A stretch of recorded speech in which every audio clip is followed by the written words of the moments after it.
What's up, everybody? Welcome to The Crown, episode 3. I am your host, Christopher Tenpenny, joined this week by Britt Zank, who we're going to talk about some Royals baseball. I said that right? Zank, or Yep, you got it. Perfect. Britt, I appreciate you coming on, especially talking some Royals baseball where not too many want to talk about. Hey, someone's got to do it, right? Hey, I've been talking bad Royals baseball my whole life, so why stop now?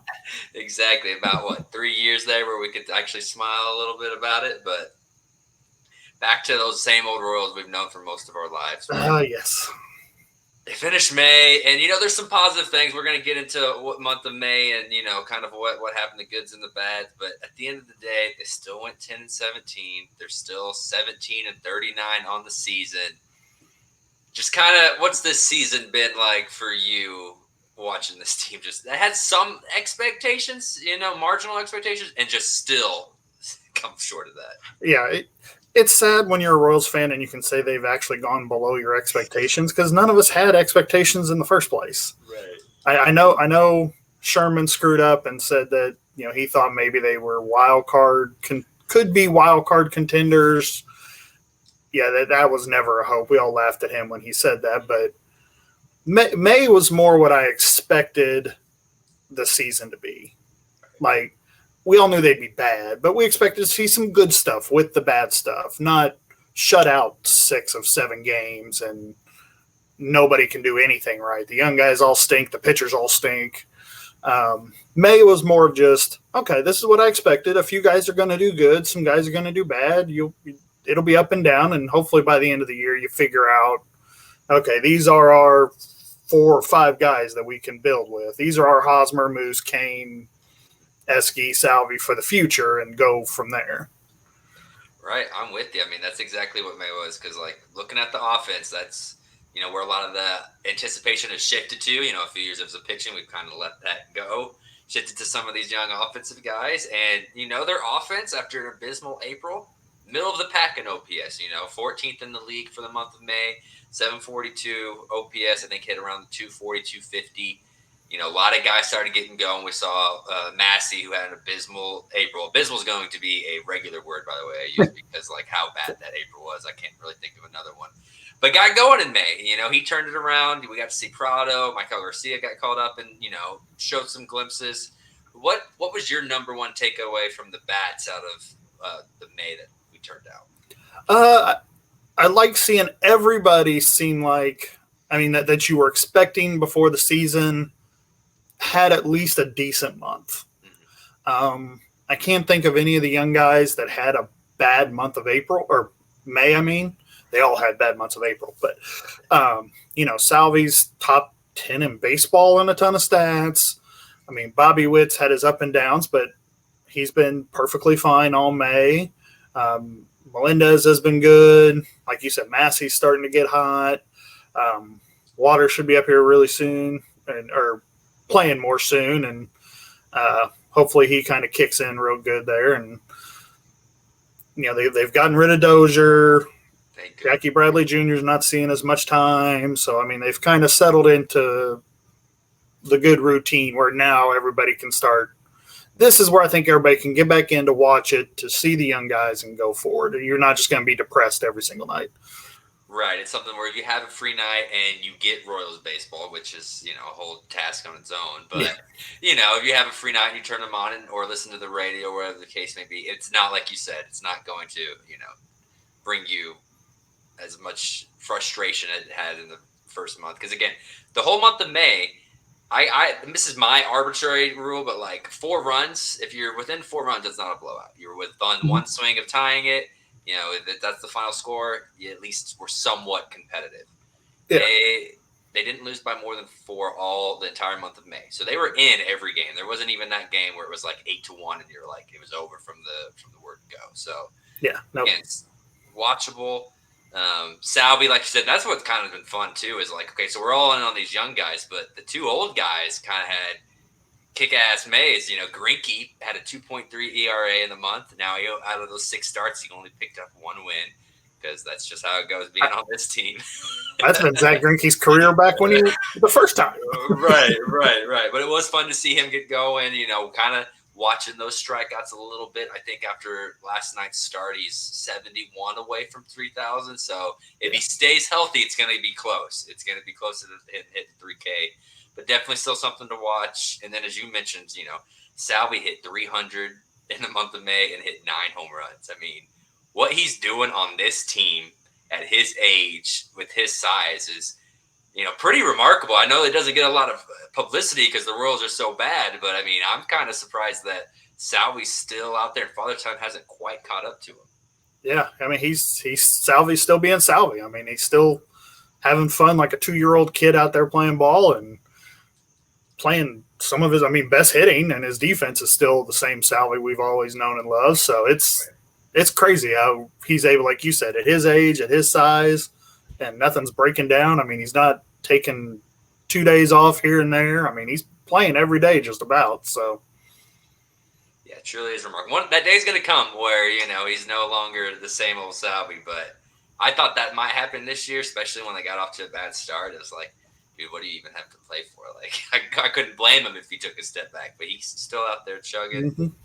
And as we talked about a little bit, Massey was the second best hitter in the month. He hit over 3 after hitting, it looks like, 167 in April. Yeah. He hit like 301, had a 940 OPS, had a walk-off, broke up a couple no-hitters in the mix there. Like, someone I was really disappointed that they were going to have to send down to fix in April, and Michael Massey. Yeah. He was it was cut Hunter Dozier and send Massey down to the minors. I mean, those were the two talking points everybody had on Twitter and Facebook and on the radio and everything. And thankfully they did the Dozier part, but Massey's he's turned it around. I don't know what changed or what figured it out, or if the balls just started falling, because that was part of the problem in April was we had great hits. It just kept finding right into the gloves. But whatever he did, he can keep going it because he's looked like a completely different player out there. Right. He looks like a guy that can be, on a good team. He can be your 6-7 hole hitter, play solid defense at second, and just be a guy. He's never going to be a star, I don't think, but I'm just looking for guys right now. And obviously it's only been 1 month after a really bad month, but Massey ended last year strong and has turned it around quickly this year that I'm still feeling like this is a guy that's going to be on this team, one of those guys that can build around moving for the future. I do want to get into the pitching staff because that's, while there were some guys, we talked about Greinke, Barlow turned it around after a couple bad outings in April. Carlos Hernandez had a good April. Outside of that, May, Jordan Lyles, your Josh Taylors, your Brady Singers, which may be the most disappointing thing. What is it about this pitching staff to where it's just like makes you just groan? They're wearing Royals uniforms. Lyles is, I guess he's what they paid him to be. He eats the innings, but I could throw 10 innings if it meant I could give up 100 runs and it didn't matter. Mm-hmm. We have 50 guys in the minors that can give up 10 runs a game if all you want to do is throw balls. So I don't get that. But then, Singer's definitely, and then Keller's in the same boat where, Singer, you had more expectations. He's still young. It could just be a little hiccup and he's get backs. But Keller's the veteran that you were hoping to be, I don't know, maybe going forward the Guthrie or something of this squad where nobody expected him to be top, but he's your solid 4-5, going to get you 6 innings, 4 runs, and give you a chance to win whenever he pitches. But he's been absolutely abysmal. And then the rest of them have just been hurt. You've been waiting on Lynch, and Coar's been up and down, and so it's just a hodgepodge of whatever they can throw together for a day. Right. When 39-year-old Zach Greinke's the ace of your staff at this point, that's, great for nostalgia, not great if you're trying to win a few ball games along the way. Yeah. I do just want to get on Singer more just because it is, after last year, which he was incredible all year. Deserved the hype and had it coming as the guy. Do you think this is still – because it was a better May, which isn't saying much. I think he had an ERA north of 7, maybe even north of 8 in April, and it was like 5-something in May. So it was easy to get better, but he still wasn't great. Are we still thinking that this is, World Baseball Classic related? Because that's what we saw a lot early. Or is this just a guy in his own head who can't figure out that still goes back to that changeup and like him just not being able to develop that third pitch? I think it's a combination. I think the World Baseball Classic screwed up their preseason routine. there may not be a sport in the world more routine based than baseball. And they messed up their spring training routine by doing the Classic. Part of the reason I don't like it, but that's me. But I don't want any of my guys on it. I think Bobby Witt started slow for the same reason. I just, they have a routine and they got out of it. Then I think he's still working on the third pitch, and until then, he still only has 2 pitches. And last year, he surprised some people, and this year, everybody had the book on him all off season. So now you got the book on him. Now's when, okay, they got the book on you. Now you turn around and get the book on them and make your adjustments to the hitters, and hopefully really, really soon he starts to adjust to the hitters more and kind of brings it back, which May was a little better. So hopefully he brings it back to the mean. And I mean, until he gets a third or fourth pitch, he's never going to be an ace. You can't be an ace with 2 pitches. Right. I mean, you can be a dominant closer, but you can't be an ace. You really can't even be a starter with only 2 pitches.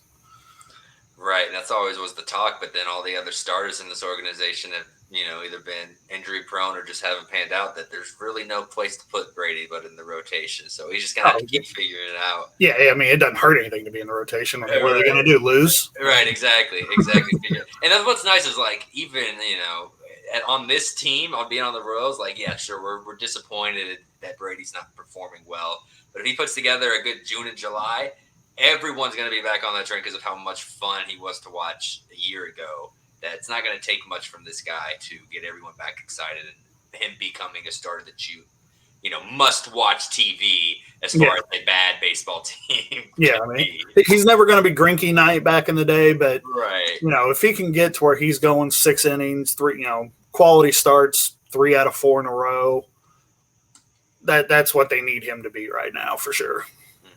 Definitely. Last guy I did want to talk about on the pitching side was Mike Mayers. His 2 starts. Well, 2 starts. There was an opener ahead of him, but 3 appearances outside of the San Diego game where I think he gave up a couple runs. Been solid. Took that perfect game into the 7th. Is this just a blip? A guy that this team needs arms, and this guy, 31-year-old journeyman, was available, or is maybe they found something he can at least be maybe not a starter, but kind of that Chris Young. Kind of that just middle guy that this team needs. I mean, we can hope. I mean, it could be the same thing as Singer last year, where he's just the new guy and he's throwing well, and that it'll take a few starts for the hitters to get his book down. But I mean, if he keeps locating the way he's been and keeps throwing like he's throwing, where hey, I'm a 31-year-old guy, I don't have expectations or anything. I can go throw what I want to throw and have fun and play loose, especially on a team like the Royals, where I mean. Okay, cool. Throw loose. If you give up 8 runs, nobody really cares. If you shut out, nobody really cares. So just go out, have fun, play your ball. And, for a guy that age that's used to struggling or having to fight to stay on the team where, no, man, just go out, relax, have fun. That does a lot for guys sometimes. So I'm not expecting it to be a 2 or 3 year, maybe we got something. But for the rest of this year and then maybe down the road, maybe a year or two, he's your long guy, like you said, a Chris Young kind of guy in the pen. I mean, everybody needs one of those. So if he can turn into that guy, that's a spot you don't have to worry about. So I'd say probably by mid-July, early July, I mean, we'll probably know. Once you get through June, if he's still throwing good and being productive, not being an ace or anything crazy, but just being a productive guy, then he could be something. Right. He also might be gone on the trade deadline too, so that's always a kind of nice bonus too. That this guy you weren't expecting anything, even if you get some scored prospect, I'm never going to be mad about that. Nope. But it was overall a good May. It was nice to see Prado, Garcia get called up. Waters finally back. He's going through it right now, but that's expected when you miss the first 2 months of the season. But outside of a couple moves, as you alluded to, Jackie Bradley Jr. and probably Duffy at some point. This is pretty much a 26 and under and Salvi crew, and I think at least I can get behind watching those guys struggle and grow together because at least I know they're young. Yeah, at least there's something to look forward to. Right, exactly. All right, we're going to take a quick break, but when on the other side, we are going to talk about some of the worst Royals in the history of the franchise, which is a long list. We'll pick a couple of our favorites, as well as Casey Sports Company tweeted out an old promo that the Royals used to have, and Britt and I will discuss if that's actually the best or if we have other ones that we liked. Okay, we got 15. What up, KC? On the heels of yet another Kansas City Super Bowl victory, we have an awesome opportunity for you to broadcast your business to the local Kansas City market. We've created something called Kansas City Sports Company, which is a sports media hub for multiple live shows, all of which cover all the local Kansas City teams. Now, we have 30-second ad spots, 60-second ad spots, we have event sponsorships, studio sponsorships, show sponsorships, and much, much more. This is a great opportunity for you to start early with us and broadcast your business to a very dedicated, very enthusiastic Kansas City audience. Contact me or hit the Contact Us link on our website to learn more about this opportunity.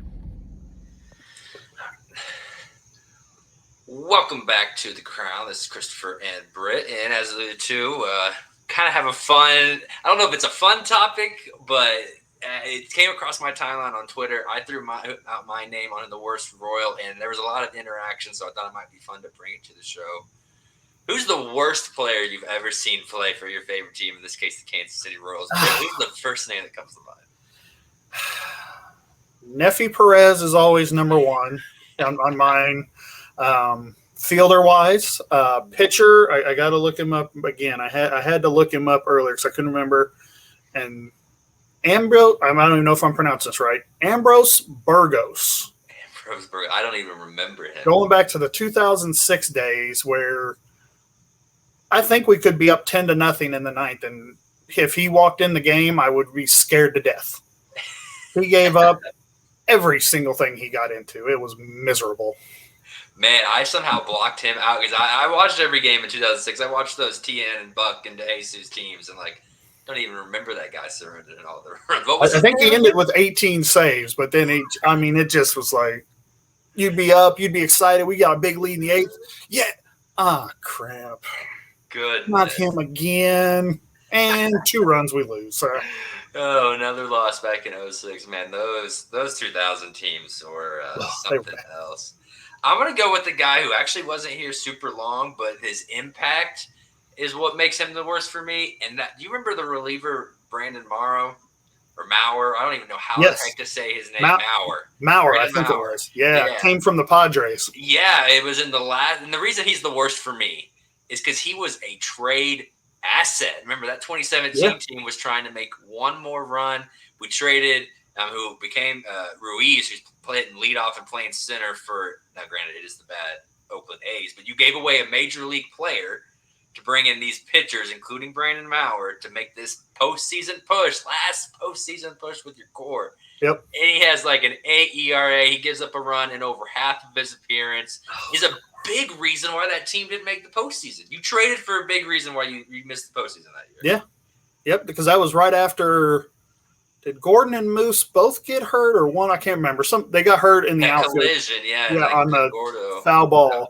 Mm-hmm. And yep, they went and traded for them. They were right at 500 or right, game out or game above, something like that. And they brought them in to try to seal it up, and it was dumpster fire after dumpster fire after dumpster fire. Mm-hmm. Yeah, because they got Cahill in that deal too, who wasn't very good, and there was actually a lefty who was halfway decent. I'm blanking on his name. If you remember, please let us know. But he actually was okay in it because you got the 3 pitchers. But Cahill and Maurer were so bad that it was like you're better off just not making that trade. And then my favorite name and probably my most disappointed person was Hawaiian Punch. Kika Hue. Uh-huh. Man, I wanted him to be so good, and God, he was awful. I was at his major league debut game, and it was like the hype for this guy was insane. He was on the cover of the little magazines that they hand out at the ballpark. Yep. That they used to. I don't think they do as much anymore. He is on the cover of that. There was a whole article inside. He gets a big applause, and dude they barely gave him a shot. He was up in the big leagues for 2 months before they just were like, all right, this dude. Yeah. He was the definition of a 4A player because he went right back down and I think hit 400 and hit 25 bombs and just second he'd get in the majors. I think they called him up again the next year just for a little bit, and it was the same thing, just lost. Those are the guys that are always the toughest. That you see those glimpses and you see that they can hit in the right for the big league level and from their stats at AAA, and they can just never get it. And I feel like the Royals are the kings of finding those guys. Oh yeah, it's what makes it hard when you got like Preston Farr doing the minor league stuff and really great at it. Oh, he's so good at it. But God, he posts such great stuff, and every time you see it, you're like, I don't care because he's gonna suck when he gets in the big leagues. They all do. Oh my gosh, it's true. It's just so depressing. And then I want to throw some other names to some people that were responding to this throughout. We had Kyle Davies. Do you remember him? Oh, nice one. That's a good one. He pitched a lot of innings for a lot of times. Like, they were some bad teams, but he was basically Jordan Lyles before Jordan Lyles. Like, yeah, yep. Jordan Lyles is already, 12 starts in or whatever, is already working himself into this conversation. So, yes, he is. Jimmy Gobble came up. Tony Pena Jr. and Unieski Betancourt. I don't know if they're quite that level, but they were bad. They were tough to watch. They were bad. Tony Pena Jr. had the one good year. His rookie year was decent, but after that, he was. Bleh. And he could be a glove at shortstop. Yeah, he was a glove. Udi couldn't. Yeah, no, Udi couldn't do anything. But he was part of the trade with Greinke to bring back Kane and Escobar, so at least he was more valuable than. Yeah, he got something. We got something for him. Right. We could say we got the piece that I'm blanking on. Probably Orderizzi that turned into Wade Davis. That's what I'll give Udi best Betancourt credit for right there. Yeah, exactly. Gosh, man, these names. There's probably way more than that. You know what? Joey Gathright, I know people like because he's such a good guy. He played a lot of innings in center field to be, worse than Rod Dyson. Like, he should have been Terrence Gore. Yes, he should have been Terrence Gore. Just run. He would have been great. Right, but instead they ran him out. He wasn't a good defender either. He just was fast, so he could make up for bad runs. Great guy, great interview. Have you ever seen a Joey Gathright interview? I'm always like locked in. I love listening to the man talk. But a buddy of mine, we were asking the same because we saw the same tweet and we were talking about it at work today. And he said Ross Glode. Oh, that's a good one. Phillies legend. He actually, he was actually good for the Phillies. And then me and my buddies left him. We called him Ichi Chode because he was gigantic man, but he slap hit like Ichiro everywhere he did. So oh my god, crazy. And he was platooning with Ryan Sheely. Yep. Ryan was also bad. That was your first base platoon. Right before Mike Jacobs. Before Mike Jacobs. And you throw the contract in there, though, and Mike Jacobs starts to become in this conversation. Man, we could spend who knows how long throwing out names. Oh God, let's see. I think I have an encyclopedia somewhere that's just with bad Royals players. Right, exactly. The long list. But yeah, I put my. There's no wrong answer, but I put mine on Mauer just because of the surrounding. That was depressing. Yeah, that's a good one. Bad the next year too on a team that lost 100 games. Like he never turned it around. No, he was garbage from the second he put on the uniform. Oh, it was so bad. But another staying on social media here again, as mentioned earlier, KC Sports Company put out remember the Krispy Kreme deal that the Royals used to do. Was it 12 hits or was it 13? Nope, 12 hits get you 12 donuts. 12 donuts, yeah, and that was the best because, like, even on those bad teams, they had some offense at Beltran and Dye and those guys. Mm-hmm. So and Sweeney, like, you could get excited for those hits, and even if they were losing big, they hit 12, the crowd would go crazy. Oh, it was nuts because they started in 2003 when they had the really good year, the We Believe year, and man, I remember going to games, and I was telling my wife about it tonight that. Before the playoffs, the loudest and most energetic I ever saw Kauffman Stadium was on donut night when the team got to 10 hits. The entire crowd would stand up. You'd hear the "We want donuts.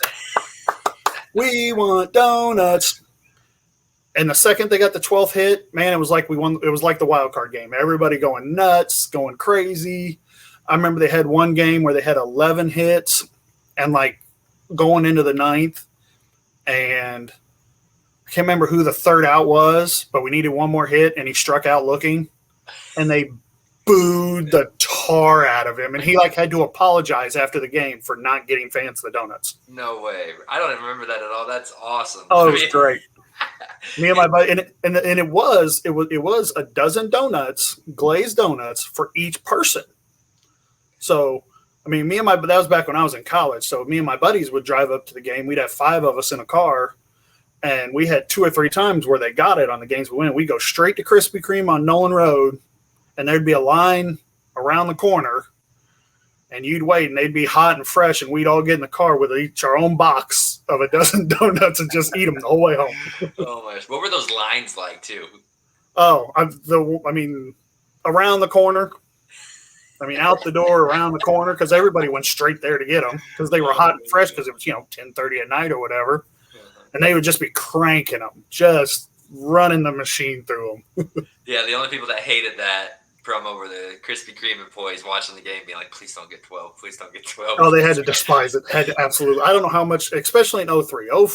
It went from 03 to 06. Mm-hmm. So 05, 06 probably didn't cost them a whole lot of money. Right. They had to lose bank on 2003. Right. Because that was the Beltran, Sweeney, Dye, Damon year. So Right. Matt Stairs, I think, snuck his way on that team. Yeah, I think so. Yep. Yeah.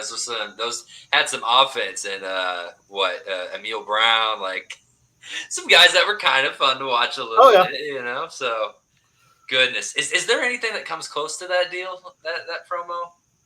Nothing. The original Buck Nights. Yeah. When they had hot dogs, peanuts, soda, and nachos. Right. So you got all 4 of them for $1. Now those were fun nights. Mm-hmm. Should you $10, you'd eat yourself silly. Right. You'd have the hot dog wrappers flying in the outfield. Yep. And I remember way back in the day they'd have dollar GA days.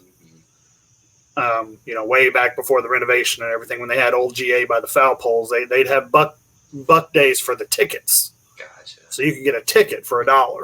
Wow, man, it seems so long ago. Seems crazy. Yeah, of course, beers back then were probably like $3 too. So Insane. See, I always liked and it wasn't necessarily a promo, but I liked the. I think it was the duck seats out in the outfield. Oh yeah. Like when they first did it. It was like what? Like you could get four for like $30 or something like that. Yeah. I can't remember what the deal was, but and it's not for everyone, but I love those outfield seats. Like I still sit out there. I try to get to the party porch when I go. This is my favorite spot. So as a kid, when the kid is favorite spot, my parents ate those seats up, and we would always sit out, always by the duck seats or whatever. You'd be by the water. The breeze was right. It's a nice little cool down. Like, sure, you're 500 feet from home plate, but I don't know. But you're in home run territory. And exactly. The 1 o'clock on Saturday, July ones weren't fun because you had no shade out there, but the night games and stuff like that, man, those I love. I'm like you, I love sitting out there. Those are fun seats. Right. Nothing better. The jerseys, the bobbleheads when they started those were big. Mm-hmm. I remember they'd get 40,000 every time they had a jersey or a bobblehead when they first started it. And you try to go online and buy those things now? The bobbleheads from the original first few years are $50, $60 a piece. Right. I got a friend who's been collecting them for years and has he has the Frank Whites with the gloves stacked up, kind of like what they did with the Gordon a few years ago, and a couple George Brett one. He's got as many as you can have, and it's a really cool collection. I'm curious what Royals fans would pay for some of those bobbleheads because, like you said, like they're passionate about those players that they like, and I'm sure they can sell for a pretty penny, but. For sure. They need to get something going out there. They need to the promo that they have now to where it is cheap, like the parking. I can't remember what it's called, but there is some sort of deal where you get a certain amount of games and parking.